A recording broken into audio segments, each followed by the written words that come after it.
HSBC staff speak 144 internal languages, and remote digital jobs will hit 92 million by 2030. Yet despite our seamless communication tools, roughly 70% of international business ventures still fail because of cultural misunderstandings.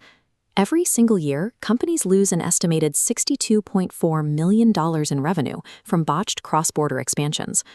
We have built a digital infrastructure that connects the globe flawlessly, but our psychological ability to navigate it remains broken.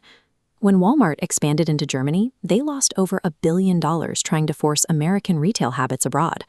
They mandated morning motivational chants and stationed smiling greeters at the doors.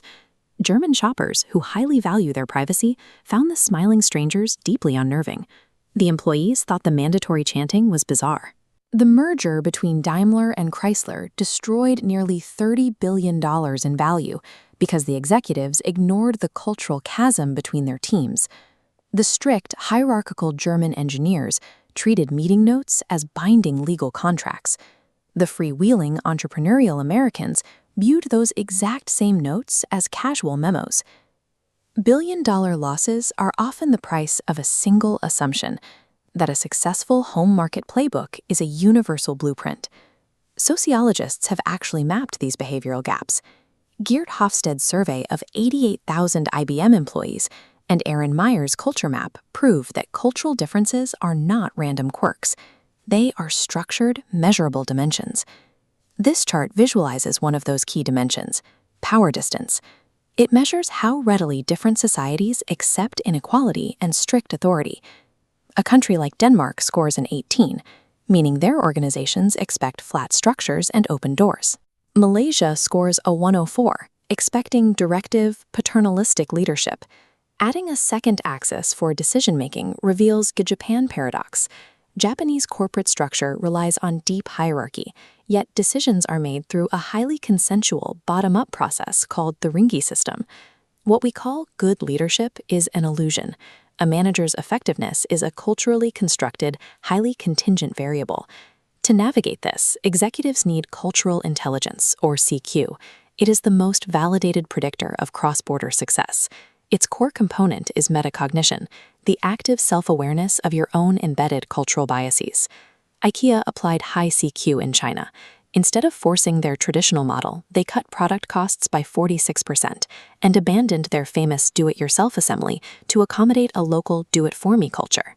The Renault-Nissan alliance survived for 2 decades by explicitly choosing an alliance model over a forced merger, refusing to make one culture assimilate into the other.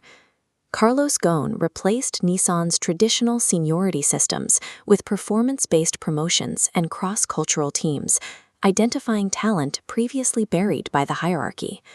The company surviving the global transition treat cultural difference as a capability to be developed and scaled, rather than a nuisance to be managed. But when executives lack cultural intelligence, the damage extends far beyond the balance sheet.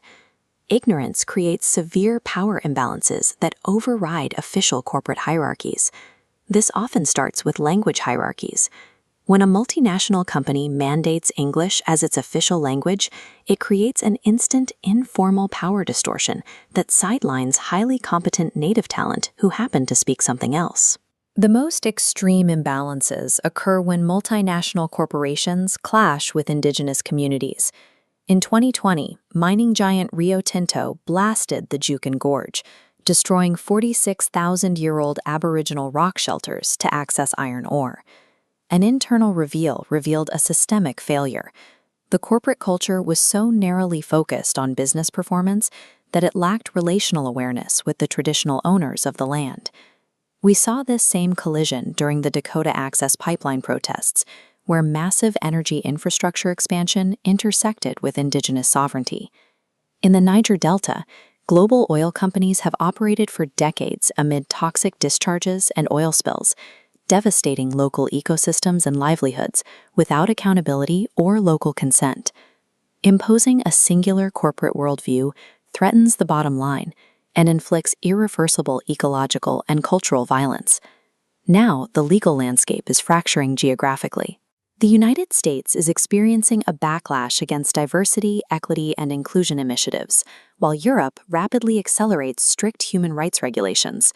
The European Union's new Corporate Sustainability Due Diligence Directive forces thousands of companies to monitor their global value chains. Violations carry staggering penalties of up to 5% of a company's global turnover. Despite the political debates, the economic data remains decisive. Companies with highly diverse, culturally intelligent leadership teams generate significantly higher innovation revenue and consistently outperform their peers financially. The infrastructure, metrics, and assumptions of global leadership were built for a monolithic world that no longer exists. In a complex, polyglot world, cultural intelligence is no longer an optional soft skill, it is a baseline for institutional survival.